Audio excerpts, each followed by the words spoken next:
Hi friends, GS vlog Parassala വീഡിയോയിലേക്ക് ഏവരെയും സ്വാഗതം ചെയ്യുകയാണ്. അപ്പോൾ ഇപ്പം ഞാൻ വന്നിരിക്കുന്നത് നമ്മുടെ പ്രബിൻ മോനെ കുറിച്ച് പറയാനാണ്. കഴിഞ്ഞ ദിവസം നമ്മൾ സർജറിയുമായിട്ട് ബന്ധപ്പെട്ട കാര്യങ്ങളൊക്കെ പറഞ്ഞു, അവിടെ സ്റ്റോപ്പ് ചെയ്തു. അപ്പോൾ ഇപ്പോൾ പറയാൻ വന്നത് സർജറിക്ക് ശേഷം സംഭവിച്ച കാര്യങ്ങളാണ്. അങ്ങനെ സർജറിയൊക്കെ കഴിയുന്നു, നമ്മൾ പിന്നെ കുറേ ഇതൊക്കെ അഡ്മിറ്റ് ആവുന്നു. അഡ്മിറ്റ് എല്ലാം കഴിഞ്ഞ് പറക്കി നമ്മൾ വീണ്ടും അവിടെ നിന്ന് സത്യം പറഞ്ഞാൽ ഞങ്ങൾ 8 ദിവസമേ അഡ്മിറ്റ് ആയിരുന്നുള്ളൂ കേട്ടോ. ICUലായിരുന്നു 8 ദിവസം. ICUന്ന് നേരെ ഡിസ്ചാർജ് ആവുന്നതാണ്. അങ്ങനെ നേരെ 8ൻ്റെ അന്ന് ഡിസ്ചാർജ് വാങ്ങി വന്നപ്പോഴാണ് അതിലേറെ രസം. അപ്പം നമ്മുടെ പ്രബിനെ നമ്മുടെ നാട്ടുകാരും കാണുന്നില്ലല്ലോ, ഞങ്ങൾ അവിടെയാണല്ലോ താമസിക്കുന്നത്. എവിടെ? തിരുവനന്തപുരത്ത്. അങ്ങനെ അവിടെ ഞങ്ങൾ വാടകയ്ക്കെടുത്ത വീട്ടിലാണ് നേരെ കൊണ്ടുപോയത്. അവിടെ തന്നെയായിരുന്നു. പിന്നെ അവനെ നമ്മൾ റൂമിലാണ് ശുശ്രൂഷിക്കുന്നത്. ഒറ്റ റൂമിൽ അകത്ത് അവനും ഞാനും എൻ്റെ മോളും ചേട്ടനും ഒക്കെ മാറിയാണ് അവനെ ശുശ്രൂഷിക്കുന്നത്. കുറച്ച് സമയം മണിക്കൂറുകൾ വെച്ചിട്ടാണ്. കാരണം അവനെ ഒറ്റയ്ക്കൊന്നും ഇരുത്താൻ പറ്റത്തില്ലല്ലോ, ആ ഒരു കാര്യം. പിന്നെ ഇൻഫെക്ഷനാവും, മറ്റാരെയും കാണിക്കാൻ പറ്റില്ല, അങ്ങനെയൊക്കെയുള്ള കുറേ കാര്യങ്ങളുണ്ട്.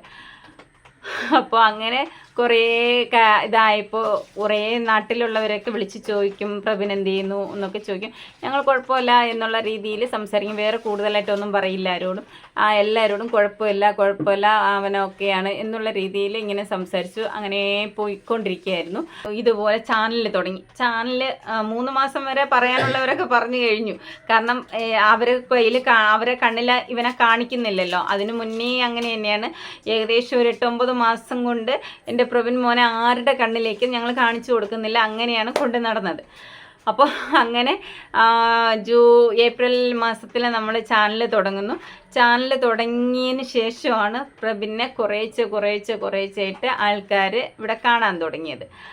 അപ്പോൾ പിന്നെ അവിടുത്തെ ട്രീറ്റ്മെൻറ്റ് കാര്യമൊക്കെ അങ്ങനെ അഡ്ജസ്റ്റ്മെൻറ്റ് ചെയ്തിരുന്നപ്പോൾ ഞങ്ങൾക്ക് വാടക കൊടുക്കാനുള്ള ഒരു അവസ്ഥയും ഇല്ലാതിരുന്നപ്പോഴാണ് ദൈവദൂതരെ പോലെ അവിടെ നിന്ന് ഒരു 2 ചാരിറ്റബിൾസുകാർ വരുന്നു. അവരുടെ ആ ഒരു സഹായത്തോടെ അവിടെ ഞങ്ങൾ വീട്ടിലേക്ക് കൊടുക്കാനുള്ള പൈസകളെല്ലാം കൊടുക്കുന്നു. അവർ ഞങ്ങൾക്കൊരു കാറ് ഗിഫ്റ്റായിട്ട് തരുന്നു. സെക്കൻഡ് ഹാൻഡ് കാറാണ് ഗിഫ്റ്റായിട്ട് തരുന്നു.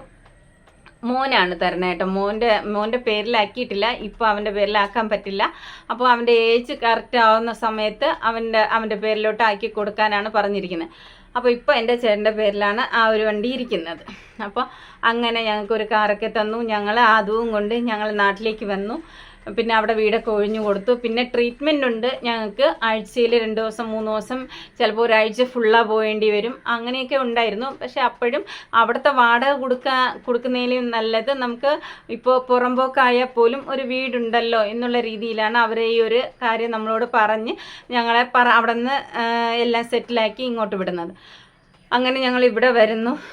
പിന്നെ കുറേശ്ശായിട്ടുള്ള ഇവിടുത്തെ താമസമാവുന്നു. പിന്നെ മോമായി സ്കൂളിലേക്ക് പറഞ്ഞു വിടുന്നു. അങ്ങനെ പിന്നെയുള്ള കാര്യങ്ങൾ അങ്ങനെ പോയിക്കൊണ്ടിരിക്കുകയായിരുന്നു. പിന്നെ സ്ഥിരമെന്ന് പറയാൻ പറ്റില്ല, ഇടയ്ക്കിടയ്ക്ക് അവർക്ക് ഒരു ലീവൊക്കെ വരുന്നുണ്ട്. അപ്പോൾ ഇടയ്ക്കിടയ്ക്കുള്ള ലീവുകൾ അപ്പോഴും വരുന്നുണ്ടായിരുന്നു.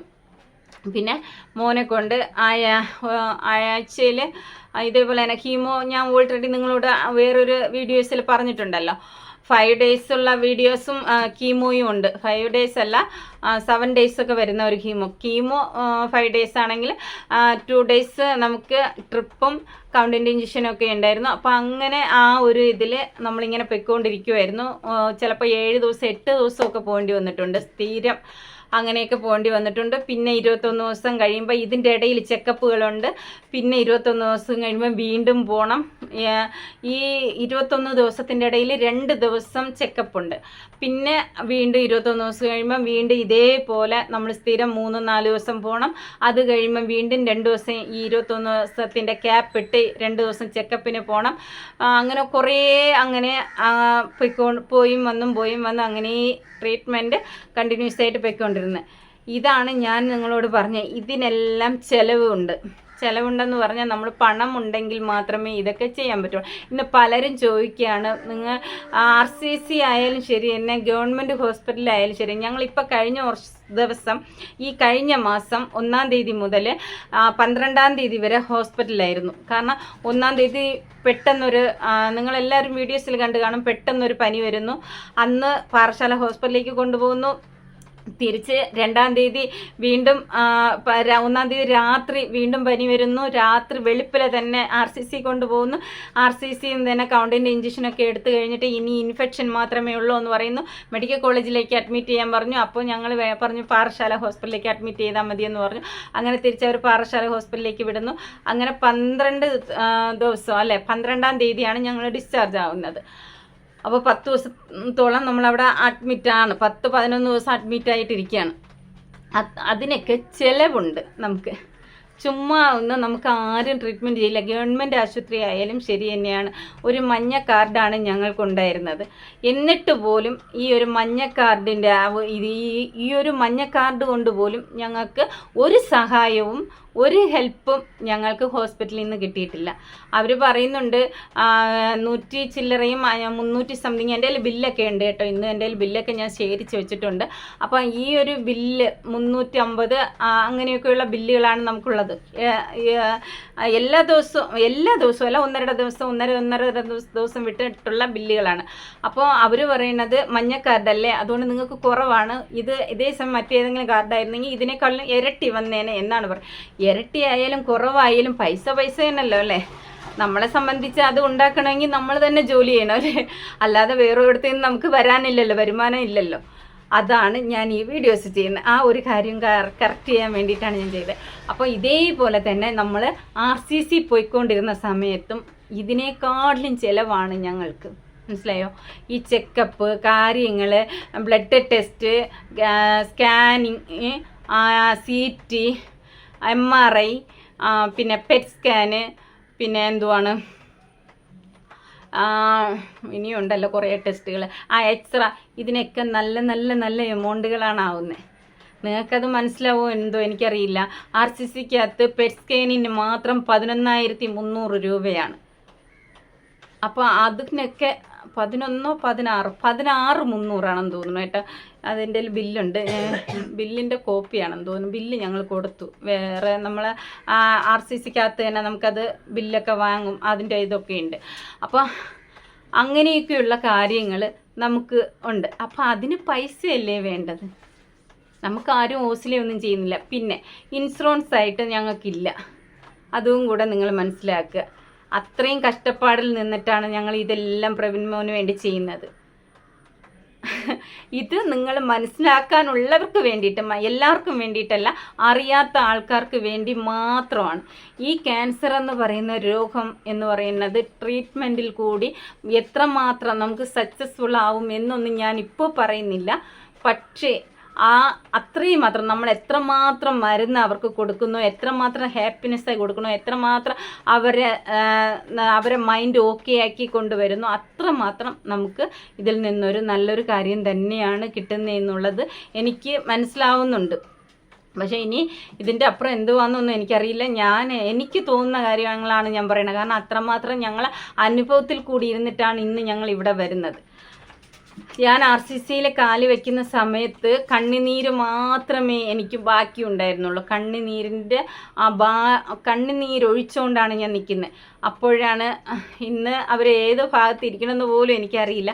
അവിടെ നിന്നും കൊണ്ട് ഒരു കൊച്ചുകുട്ടി, ഒരു 3-3.5 വയസ്സ് വരും, ഒരു കൊച്ചുകുട്ടിയും വെച്ചിട്ട് നിന്നവർ എൻ്റെ കണ്ണുനീര് കണ്ടിട്ട് എന്നെ വന്ന് വിളിച്ച് അവർ എന്നോട് സംസാരിക്കുകയാണ്. ചേച്ചി വിഷമിക്കല്ലേ, എൻ്റെ കുഞ്ഞ്, അവർ അന്ന് 3 വയസ്സാണ് കുട്ടിക്ക്. അതായത് കഴിഞ്ഞ വർഷം ഞാൻ പ്രവീണിനെ ഹോസ്പിറ്റലിൽ അഡ്മിറ്റ് ആവണേൻ്റെ അന്ന് ആ കുട്ടിക്ക് 3 വയസ്സ് കഴിഞ്ഞു എന്ന് പറഞ്ഞു. അപ്പോൾ അതിൻ്റെ ചെറിയ പ്രായത്തിൽ ഒരു 6-7 മാസത്തിൽ ആ കുട്ടിയെ ട്രീറ്റ്മെൻറ്റിന് കൊണ്ടുവന്ന സമയത്ത് അവർ ഇതേ എൻ്റെ അവസ്ഥയായിരുന്നു. അവർക്ക് അത് കണ്ടപ്പോൾ അവർക്ക് അന്ന് എൻ്റെ കണ്ണുനീര് കണ്ടപ്പോൾ അവർക്ക് അവരുടെ പഴയകാല ഓർമ്മകൾ വന്നു.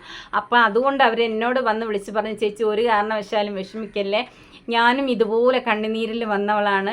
ഇന്ന് എൻ്റെ കുട്ടിക്ക് നല്ലൊരു മാറ്റമുണ്ട് ചേച്ചി. അപ്പോൾ ചേച്ചിയും ഇതുപോലെ സന്തോഷമായിട്ട് തന്നെ ഈ ഹോസ്പിറ്റലിൽ നിന്ന് ഇറങ്ങിപ്പോവും, പേടിക്കാതിരിക്കുക, ദൈവത്തോട് മാത്രം പ്രാർത്ഥിക്കുന്നു. അതേപോലെ ഞാൻ അന്ന് ആ മനസ്സിൽ അവരെ എപ്പോഴും ഇടയ്ക്കിടയ്ക്ക് ഓർക്കും കേട്ടോ, അവർ ആ പറഞ്ഞ വാക്കുകൾ. പിന്നെ ഞാൻ അവരെ കണ്ടിട്ടില്ല. പക്ഷേ ഹോസ്പിറ്റലിൽ വരുമായിരിക്കും ഇടയ്ക്കൊക്കെ. അവർ പിന്നെ ചെക്കപ്പ് വർഷം 6 മാസവും 3 മാസമൊക്കെ കൂടുമ്പോഴുള്ള ചെക്കപ്പായിരുന്നു അപ്പോഴേ അവർക്ക്. അപ്പോൾ ഇതിൻ്റെ ഇടയിൽ എപ്പോഴെങ്കിലുമൊക്കെ വന്നിട്ടുണ്ടോ എന്ന് എനിക്കറിയില്ല. പക്ഷേ ഞാൻ അന്ന് അവർ പറഞ്ഞ വാക്ക് ഞാൻ ഇപ്പോഴും ഇടയ്ക്കിടയ്ക്ക് ഓർക്കും കേട്ടോ. അത് ആ കുട്ടി ഓടി നടന്ന് കളിക്കുന്നതൊക്കെ കണ്ടപ്പോൾ എനിക്ക് ഒരുപാട് സന്തോഷമായി.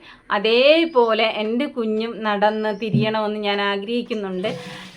എനിക്കറിയില്ല, നടന്ന് തിരിയണമെന്ന് ആഗ്രഹങ്ങൾ മാത്രമാണ്. അവനെ എത്രമാത്രം നടക്കാൻ പറ്റുമെന്നൊന്നും എനിക്കറിയാൻ പറ്റില്ല.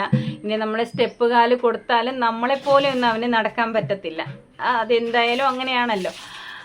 നമുക്കത് ഉൾക്കൊള്ളാൻ അറിയാം, അത് അവനും അറിയാം. കാരണം എല്ലാ കുട്ടികളുടെ മനസ്സിലുള്ളതുപോലത്തെ വിഷമങ്ങൾ അവൻ്റെ മനസ്സിലുണ്ടാവും. മറ്റുള്ള കുട്ടികളെ പോലെ എനിക്ക് ഓടിച്ചാടി നടക്കാൻ പറ്റുന്നില്ലല്ലോ, ആ കുട്ടികൾ അവിടെ പോകുന്നു, ഈ കുട്ടികൾ ഇവിടെ പോകുന്നു, എനിക്ക് അതുപോലെയൊന്നും പോകാൻ പറ്റുന്നില്ലല്ലോ എന്നൊക്കെയുള്ള വിഷമങ്ങൾ അവനും ഉണ്ടാവും. നമ്മളെപ്പോലെ തന്നെ അവനും ഉണ്ടാവും.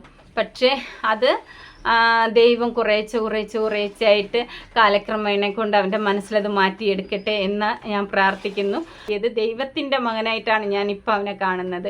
കാരണം എന്നാന്ന് പറഞ്ഞാൽ എൻ്റെ കുട്ടിയുടെ കണ്ണുനീര്, വേദന ഏത് സമയത്തും ഒരു 6 മാസം കൊണ്ട് അവനാണെങ്കിൽ കിടക്കുന്ന കിടപ്പ് നിങ്ങളൊന്ന് കാണണമായിരുന്നു. എന്നിട്ടും അവൻ കരഞ്ഞിട്ടുണ്ട്, ഉള്ളുകൊണ്ട് കരഞ്ഞിട്ടുണ്ട്, പുറത്ത് എന്നെ കാണിച്ച് കരഞ്ഞിട്ടില്ല. അവൻ എപ്പോഴും ചിരിക്കുമായിരുന്നു. അവനെ സത്യം പറഞ്ഞാൽ അവൻ്റെ ശരീരമൊക്കെ ഉണങ്ങി നല്ല എല്ലും തൊലിയാവുന്ന അവനറിയാം. പക്ഷേ ഞാൻ അവനെ കുളിപ്പിക്കുന്ന സമയങ്ങളിൽ ഞാനത് നോക്കി കരയുമ്പോൾ അമ്മയ്ക്ക് ഭ്രാന്താണ്, മിണ്ടായിരിക്കും, ഇതൊന്നും ഒരു കുഴപ്പമില്ല, എല്ലാം ശരിയാവും എന്ന് പറഞ്ഞ് അവൻ എന്നെ സമാധാനിപ്പിക്കാൻ ശ്രമിച്ചിട്ടുണ്ട്. അങ്ങനെയുള്ള ഒരു മോനെയാണ് നിങ്ങളെല്ലാവരും കൂടെ ഇപ്പോൾ കമൻറ്റ് വഴി അവനെ ശപിച്ചുകൊണ്ടിരിക്കുന്നത്. ദൈവം സത്യം പറഞ്ഞാൽ നിങ്ങളുടെ ശാപം അനുഗ്രഹമായി മാറട്ടെ എന്ന് ഞാൻ പ്രാർത്ഥിക്കുകയാണ്. കാരണം ഇങ്ങനെ ശപിക്കുന്നവരോട് ഇങ്ങനെ പറഞ്ഞിട്ടുണ്ട്, ബൈബിൾ പറയും ശാപം ഒരു അനുഗ്രഹമായി മാറുമെന്ന്. ഞാനിപ്പോൾ അങ്ങനെയാണ് വിചാരിക്കുന്നത്. നിങ്ങളുടെ ശാപവും എല്ലാം പ്രഭുൻ മോൻ ഒരു അനുഗ്രഹമായി മാറട്ടെ എന്നാണ് ഞാൻ പ്രാർത്ഥിക്കുന്നത്. എന്തായാലും നമ്മുടെ പ്രബിൻ മോൻ അങ്ങനെ സർജറിയൊക്കെ കഴിഞ്ഞു തിരിച്ച് വീട്ടിലേക്ക് നമ്മൾ ഇവിടേക്ക് താമസത്തിന് വരുമ്പോൾ ഈ ഒരു ചുമരൊന്നും ഇങ്ങനെയൊന്നും അല്ലായിരുന്നു കേട്ടോ. കല്ല് വെച്ചതായിരുന്നു, നമ്മുടെ ഫോളോ ഫ്രിക്സിൻ്റെ കല്ല് വെച്ച് കെട്ടിയ ഒരു ഇതായിരുന്നു. അങ്ങനെ നമുക്ക് സ്കൂളുകാരാണ് ഈ ഒരു ചുമര് തേക്കാനുള്ള സെറ്റപ്പുകളെല്ലാം ചെയ്ത് തന്നതും ഈ ഒരു പെയിൻറ്റിങ് എല്ലാം അടിച്ച് ഈ ഒരു ബുക്ക് സ്റ്റാൾ, ഇവിടെ ഒരു ബുക്ക് സ്റ്റാളുണ്ട് കേട്ടോ. ഇപ്പം അലങ്കോലായിട്ട് കിടക്കുകയാണ് കേട്ടോ, എന്നാലും കാണും നോക്കാം. ഉണ്ടോ, ചെറിയൊരു ബുക്ക് സ്റ്റാളുണ്ട് അവിടെ. ആ ഒരു ബുക്ക് സ്റ്റാളൊക്കെ അവർ റെഡിയാക്കി തന്നു. അങ്ങനെ ഒരു ലൈബ്രറി പോലെ സെറ്റ് ചെയ്ത് തന്നതാണ്. അങ്ങനെ കുറേ കാര്യങ്ങളൊക്കെ ചെയ്ത് തന്നു. അങ്ങനെ ഞങ്ങൾ മുന്നോട്ട് പോയിക്കൊണ്ടിരിക്കുകയാണ്. ഇപ്പോൾ ഇതിൻ്റെ ഇടയിൽ കുറേ കാര്യങ്ങൾ പറയാനുണ്ട്, പക്ഷേ അതൊന്നും പറഞ്ഞ് ഞാൻ നിങ്ങളെ കരയിപ്പിക്കുന്നില്ല. ഒരുപാട് പേര് പ്രഭുവിൻ്റെ കാര്യങ്ങൾ പറഞ്ഞപ്പോൾ ഞാൻ കരഞ്ഞതിൻ്റെ കൂട്ടത്തിൽ അവർ ഇരുന്ന് ഒരുപാട് കരഞ്ഞിട്ടുണ്ട്. അതുകൊണ്ട് ഞാനിനി ഒരു ഇതിലേക്ക് പോകുന്നില്ല. അപ്പോൾ വളരെ ചുരുക്കിയാണ് ഞാൻ ഈ കാര്യങ്ങൾ പറഞ്ഞത്. ഇനി ഇടയിൽ കുറേ കാര്യങ്ങൾ വിട്ടുപോയിട്ടുണ്ട്. അപ്പോൾ അതെല്ലാം കൂടെ ചേർത്ത് ഞാൻ വേറൊരു വീഡിയോയിൽ ചെയ്യുന്നതായിരിക്കും. അപ്പോൾ പ്രവീൺ മോനെ സ്നേഹിക്കുന്ന എല്ലാവരും അവന് വേണ്ടി പ്രാർത്ഥിക്കുക. അപ്പോൾ 24 മണിക്കൂർ അവൻ്റെ ശരീരങ്ങളൊന്നും അനങ്ങാൻ പാടില്ല. ആ ഒരു ലെവലിലാണ് അവൻ ഇനി ഇരിക്കേണ്ടത്. തിങ്കളാഴ്ച രാവിലെ നമ്മൾ ഹോസ്പിറ്റലിലേക്ക് പോവും. അപ്പോൾ പറ്റുമെങ്കിൽ ഞാൻ നാളെ ഒരു വീഡിയോ നിങ്ങളുടെ മുന്നിൽ ചെയ്യുന്നതായിരിക്കും. എല്ലാവരും അവന് വേണ്ടി പ്രാർത്ഥിക്കുക. ഓക്കെ, ഇത്രയൊക്കെ ഉള്ളൂ. ഓക്കെ, ഒരുപാട് താങ്ക്സ്. അവന് വേണ്ടി പ്രാർത്ഥിക്കുന്ന എല്ലാവർക്കും ഒരുപാട് നന്ദിയോടെ ഞാൻ താങ്ക്സ് പറയാണ്. ബൈ.